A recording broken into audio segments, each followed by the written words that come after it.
श्रीमद् भागवत गीता तीसरे अध्याय का 8वां श्लोक, जिसमें भगवान कह रहे हैं, जिसका अंतकरण ज्ञान विज्ञान से तृप्त है, जो कूट की तरह निर्विकार है, जिनेंद्रिय और मिट्टी ठेले पत्थर तथा स्वर्ण में समबुद्धि वाला है, ऐसा योगी युक्त योगारूढ़ कहा जाता है।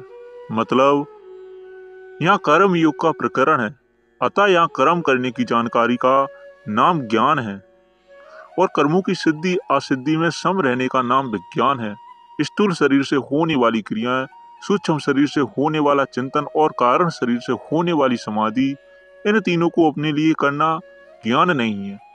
कारण की क्रिया, चिंतन, समाधि आदि मात्र कर्मों का आरंभ और समाप्ति होती है तथा उन कर्मों से मिलने वाले फल का भी आदि और अंत होता है, परंतु स्वयं परमात्मा का अंश होने से नित्य रहता है। अतः अनित्य कर्म और फल से इस नित्य रहने वाले को क्या तृप्ति मिलेगी? जड़ के द्वारा चेतन को क्या तृप्ति मिलेगी? ऐसा ठीक अनुभव हो जाए कि कर्मों के द्वारा मेरे को कुछ भी नहीं मिल सकता, तो यह कर्मों को करने का ज्ञान है। ऐसा ज्ञान होने पर वह कर्मों की पूर्ति अपूर्ति में, पदार्थों की प्राप्ति अप्राप्ति में सम रहेगा। यह विज्ञान है। इस ज्ञान और विज्ञान से वह स्वयं तृप्त हो जाता है। फिर उसके लिए करना, जानना और पाना कुछ भी बाकी नहीं रहता।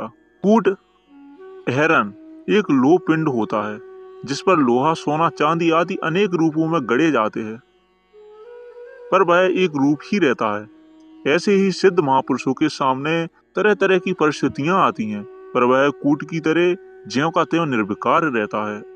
कर्म युग के साधक को इंद्रियों पर विशेष ध्यान देना पड़ता है, क्योंकि कर्म करने में प्रवृत्ति होने के कारण उसके कहीं ना कहीं राग द्वेष होने की पूरी संभावना रहती है। इसलिए गीता ने कहा है, सर्व कर्मम फल त्यागम तथा कुरु यतात्मानम, अर्थात कर्म फल के त्याग में जिनेंद्रियां मुख्य है। इस तरह साधन अवस्था में इंद्रियों पर विशेष ख्याल रखने वाला साधक सिद्ध आस्था में स्वतः विजिंद्रिय होता है। लोष्ट नाम मिट्टी के ठेले का, अस्म नाम पत्थर का और कांचन नाम स्वर्ण का है। इन सब में सिद्ध कर्मयोगी सम रहता है। सम रहने का अर्थ यह नहीं कि उसको मिट्टी, ठेले, पत्थर और स्वर्ण का ज्ञान नहीं होता। उसको यह ठेला है, यह पत्थर है और यह स्वर्ण है, ऐसा ज्ञान अच्छी तरह से होता है और उसका व्यवहार भी उनके अनुरूप जैसा होना चाहिए वैसा ही होता है। अर्थात वह स्वर्ण को तिजोरी में सुरक्षित रखता है और ठेले तथा पत्थर को बाहर ही पड़े रहने देता है।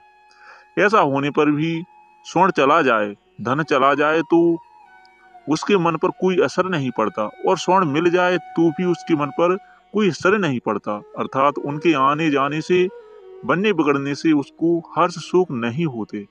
यही उसका सम रहना है। उसके लिए जैसे पत्थर है वैसे ही सोना है, जैसे सोना है वैसे ही ठेला है, और जैसे ठेला है वैसे ही सोना है। अतः इसमें से कोई चला गया तो क्या, कोई बिगड़ गया तो क्या, इन बातों के लेकर उसके अंतकरण में कोई विकार पैदा नहीं होता। इन स्वर्ण आदि प्राकृत पदार्थों का मूल्य तो प्रकृति के साथ संबंध रखते हुए ही प्रतीत होता है, और तभी तक उनके बढ़िया घटिया होने का अंतकरण में असर होता है। पर वास्तविक बोध हो जाने पर जब प्रकृति से संबंध विच्छेद हो जाता है, तब उसके अंतकरण में इन प्राकृतिक भौतिक पदार्थों का कुछ भी मूल्य नहीं रहता। अर्थात बढ़िया घटिया सब पदार्थों में उसका संभाव हो जाता है। सार यह निकला कि उसकी दृष्टि पदार्थों के उत्पन्न और नष्ट होने वाले स्वभाव पर रहती है। अर्थात उसकी दृष्टि में इन प्राकृतिक पदार्थों के उत्पन्न और नष्ट होने में कोई फर्क नहीं है। सोना उत्पन्न और नष्ट होता है, पत्थर उत्पन्न और नष्ट होता है, तथा ठेला भी उत्पन्न और नष्ट होता है। पत्थर और ठेले में तत्व से कोई फर्क नहीं दिखता। इन तीनों के नाम इसलिए लिए है कि इनके साथ व्यवहार तो यथा योग्य ही होना चाहिए और यथा योग्य करना ही उचित है, तथा वह यथा योग्य व्यवहार करता भी है, पर उसकी दृष्टि उनके विनाशी पने पर ही रहती है।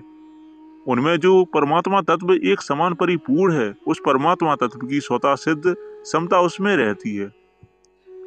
ऐसा ज्ञान विज्ञान से तृप्त निर्विकार जिनेंद्रिय और महाबुद्धि वाला सिद्ध कर्मयोगी युक्त अर्थात योगारूढ़ समता में स्थित कहा जाता है। तो हमारी वीडियो यहाँ पर समाप्त होती है। मिलते हैं अगली वीडियो में, जब तक के लिए श्री राधे, हरे कृष्णा।